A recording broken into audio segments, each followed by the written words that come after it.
पहला number question यहाँ पर पूछा गया है। फर्स्ट क्वेश्चन है कि पटना का इतिहास कितना साल पुराना है। बताना है पटना का इतिहास जो है वह कितना साल पुराना है। ए ऑप्शन है 2500 वर्ष, बी ऑप्शन है 2000 वर्ष, सी ऑप्शन है 1500 वर्ष और डी ऑप्शन है 1000 वर्ष। पटना का इतिहास कितना पुराना है, तो राइट आंसर आपको याद रखना है कि पटना का इतिहास 2500 वर्ष पुराना है। ऑप्शन नंबर ए बिल्कुल राइट आंसर हो जाएगा फर्स्ट क्वेश्चन का, 2500 वर्ष पुराना है। नेक्स्ट क्वेश्चन है 2 नंबर, पाटलीग्राम भविष्य में किस नाम से विख्यात हुआ। बताना है यहाँ पर कि पाटलीग्राम भविष्य में किस नाम से विख्यात हुआ। भागलपुर, चंपारण, रांची या पाटलिपुत्र। तो पाटलीग्राम भविष्य में किस नाम से विख्यात हुआ, पाटलिपुत्र। ऑप्शन नंबर डी बिल्कुल राइट आंसर हो जाएगा। नेक्स्ट क्वेश्चन है 3 नंबर कि स्वर शुक्ला सरस्वती किसने कहा। स्वर शुक्ला सरस्वती किसने कहा, तो आपको याद रखना है डंडी ने। ऑप्शन नंबर सी बिल्कुल करेक्ट आंसर होगा। नेक्स्ट क्वेश्चन है 4 नंबर, नीति श्लोक का पाठ किस ग्रंथ से संकलित है। अब यहाँ पर बताना है कि नीति श्लोक का पाठ किस ग्रंथ से संकलित है, तो आपको याद रखना है विदुर नीति से संकलित है। ये सभी क्वेश्चन सबसे ज्यादा बार परीक्षा में पूछा गया क्वेश्चन है, बार बार रिपीट होता है परीक्षा में, इसलिए आप लोग से एक ही रिक्वेस्ट है कि आप लोग इस क्लास को पूरा वॉच कीजिएगा और ये सभी प्रश्न को आप लोग जरूर याद कर लीजिएगा, क्योंकि बार बार एग्जाम में पूछा जाता है। तो नीति श्लोक का पाठ किस ग्रंथ से संकलित है, विदुर नीति से। नेक्स्ट क्वेश्चन है नीति श्लोक महाभारत के किस पर्व से संकलित है।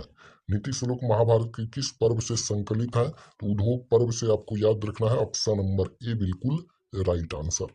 नेक्स्ट क्वेश्चन है किससे कुल की रक्षा होती है। अब यहाँ पर बताना है कि किससे कुल की रक्षा होती है। ये ऑप्शन है व्यवहार एंड विरीति से, सत्य से, धर्म से या असत्य से। तो किससे कुल की रक्षा होती है, तो आपको याद रखना है कि व्यवहार एंड विरीति से जो है कुल की रक्षा होती है।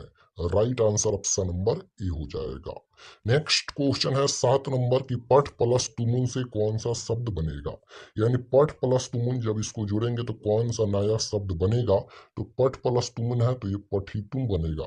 ऑप्शन नंबर बी में दिया गया है पठितुम। Right answer option number B होगा।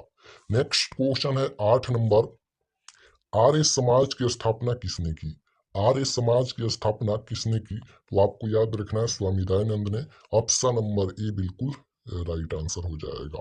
नेक्स्ट क्वेश्चन है मूलशंकर मूर्ति पूजा के थे। तो मूलशंकर जो है वह स्वामी दयानंद का बचपन का नाम है मूलशंकर, आपको याद रखना है। ऑब्जेक्टिव में ये भी पूछा जाता है, स्वामी दयानंद का बचपन का क्या नाम है, मूलशंकर है।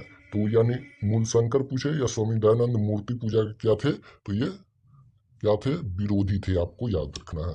और right answer option number C हो जाएगा। नेक्स्ट क्वेश्चन है कि मिथिला का मंत्री कौन था।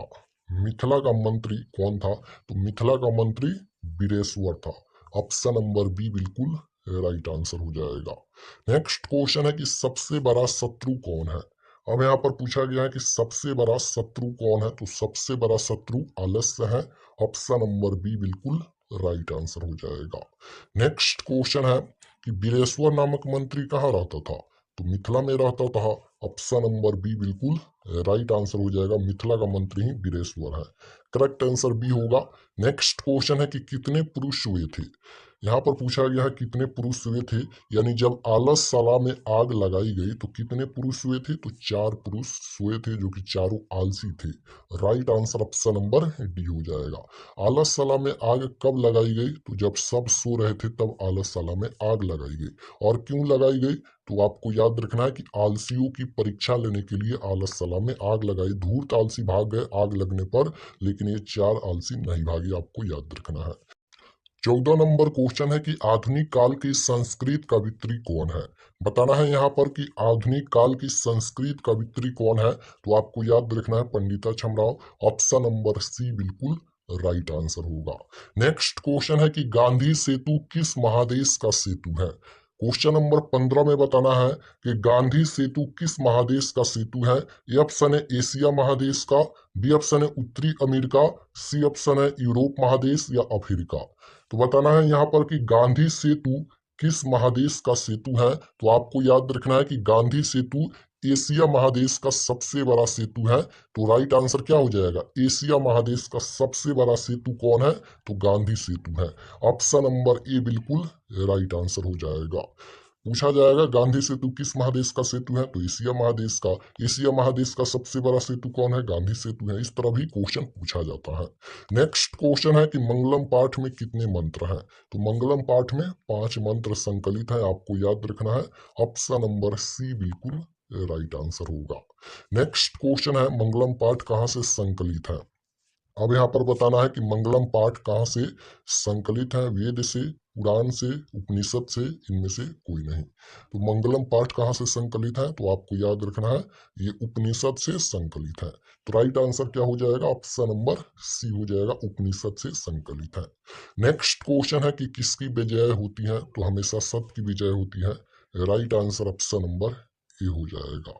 नेक्स्ट क्वेश्चन है 19 नंबर, नदी शब्द का सप्तमी विभक्ति बहुवचन रूप लिखे। तो नदी शब्द का सप्तमी विभक्ति बहुवचन जो होता है वह नदीसु होता है। राइट आंसर ऑप्शन नंबर ए हो जाएगा। नेक्स्ट क्वेश्चन है कि अ प्लस ई से कौन सा नया वर्ण बनेगा? तो अ प्लस ई से बड़ा ए बनेगा। ऑप्शन नंबर बी बिल्कुल राइट आंसर। नेक्स्ट क्वेश्चन है कि देव प्लस त्वा से कौन सा शब्द बनेगा? तो जब दोनों को जोड़ेंगे तो नया शब्द प्राप्त होगा, देव प्लस त्वा देवत्वम। ऑप्शन नंबर सी बिल्कुल राइट आंसर हो जाएगा यहाँ पर। नेक्स्ट क्वेश्चन है कि बूढ़े बाघ के हाथ में क्या था? तो बूढ़े बाघ जो है वह सोने का कंगन लेकर तालाब के किनारे बोल रहा था। तो बूढ़े बाघ के हाथ में क्या था? सोने का कंगन। राइट आंसर ऑप्शन नंबर ए हो जाएगा। नेक्स्ट क्वेश्चन है कि तालाब में स्नान करने के लिए कौन गया? तो देखिए बूढ़े बाघ जो है वह सोने का कंगन लेकर तालाब के किनारे भूल रहा था, और तालाब में स्नान करने के लिए कौन गया? तो पथिक। और पथिक ही बूढ़ा बाघ के जाल में फंस गया, यानी बातों में फंस गया। राइट आंसर क्या हो जाएगा? ऑप्शन नंबर बी हो जाएगा, पथिक। Correct answer B. Next question है इंद्र क्या ग्रहण करते हैं? तो ये हो जाएगा कोच कुंडल। Option number D. Next question है कि बहुब्रीहि समास का उदाहरण कौन सा है? तो समास पूछा गया है, तो लंबोदर यहाँ पर ये बहुब्रीहि समास का उदाहरण है। ऑप्शन नंबर सी बिल्कुल करेक्ट आंसर होगा। नेक्स्ट क्वेश्चन है कि कर्ता कारक में कौन सी विभक्ति होती है? तो कर्ता कारक है तो कर्ता ने पहले ही कर्ता आता है। कर्ता ने कर्म को करण से, कारक चिन्ह आप लोग याद रखिएगा। तो ये प्रार्थना ही विभक्ति है। ऑप्शन नंबर ए बिल्कुल करेक्ट आंसर हो जाएगा। नेक्स्ट क्वेश्चन है कि बूढ़ा बाघ क्या देना चाहता था? तो सोने का कंगन लिया था, सोने का कंगन देना चाहता था। राइट आंसर ऑप्शन नंबर ए हो जाएगा। नेक्स्ट क्वेश्चन है मंदाकिनी वर्णम पाठ के कवि कौन है? तो मंदाकिनी वर्णम पाठ के कवि कौन है? Valmiki ji. Right answer option number C हो जाएगा। नेक्स्ट क्वेश्चन है कि मंदाकिनी किसके सरोवर की तरह सूखती है? तो देखिए मंदाकिनी किसके सरोवर की तरह सूखती है? तो कुबेर की तरह, आपको याद रखना है। Right answer option number C हो जाएगा, कुबेर की तरह। नेक्स्ट क्वेश्चन है कि मंदाकिनी वर्णम पाठ किस ग्रंथ से संकलित है? बताना है यहाँ पर मंदाकिनी वर्णम पाठ किस ग्रंथ से संकलित है? तो ये रामायण से संकलित है। ऑप्शन नंबर ए बिल्कुल राइट आंसर हो जाएगा। नेक्स्ट क्वेश्चन है मंदाकिनी नदी में कौन स्नान करते हैं? तो मंदाकिनी नदी में कौन स्नान करते हैं? ऋषि। Right answer option number C हो जाएगा। नेक्स्ट क्वेश्चन है राम मंदाकिनी नदी की शोभा किसको दिखाते हैं? तो सीता को। राइट आंसर ऑप्शन नंबर ए हो जाएगा। नेक्स्ट क्वेश्चन है मंगलम पाठ कहाँ से संकलित है? तो मंगलम पाठ में 5 मंत्र संकलित हैं। अब पूछा गया है यह कहाँ से संकलित है? वेद से, पुराण से, उपनिषद से, इनमें से कोई नहीं। तो मंगलम पाठ कहाँ से संकलित है? उपनिषद से। Right answer option number C हो जाएगा। नेक्स्ट क्वेश्चन है नीति श्लोका का पाठ किस ग्रंथ से संकलित है? तो ये विदुर नीति से संकलित है। Right answer option number A होगा। नेक्स्ट क्वेश्चन है नीति श्लोक महाभारत के किस पर्व से संकलित है? उद्योग पर्व से। ये क्वेश्चन 2 बार रिपीट हो गया। नेक्स्ट क्वेश्चन है कि अपनी उन्नति चाहने वालों को कितने दोषों को त्याग देना चाहिए? तो 6 दोषों को त्याग देना चाहिए। नेक्स्ट क्वेश्चन है बिना बुलाए कौन आता है? तो मूर्ख। राइट आंसर ए हो जाएगा। नेक्स्ट क्वेश्चन है परपीड़न किसके लिए होता है? तो परपीड़न देखिए ये पाप के लिए होता है, आपको याद रखना है। राइट आंसर बी हो जाएगा। नेक्स्ट क्वेश्चन है कि किससे कुल की रक्षा होती है। ये भी क्वेश्चन 2 बार रिपीट हो गया। तो व्यवहार एंड विरीति से, ये 2 बार रिपीट हुआ है, यानी ये क्वेश्चन कई बार बोर्ड परीक्षा में पूछा गया है। नेक्स्ट क्वेश्चन है क्षमा किसको मारती है। तो ये हो जाएगा ऑप्शन नंबर सी, क्रोध। तो यहाँ पर हम लोग संस्कृत के टोटल 40 ऑब्जेक्टिव महत्वपूर्ण प्रश्न देखे हैं। तो आप लोग कमेंट में जरूर बताइए कि आपका 40 प्रश्न में से कितना प्रश्न सही हुआ।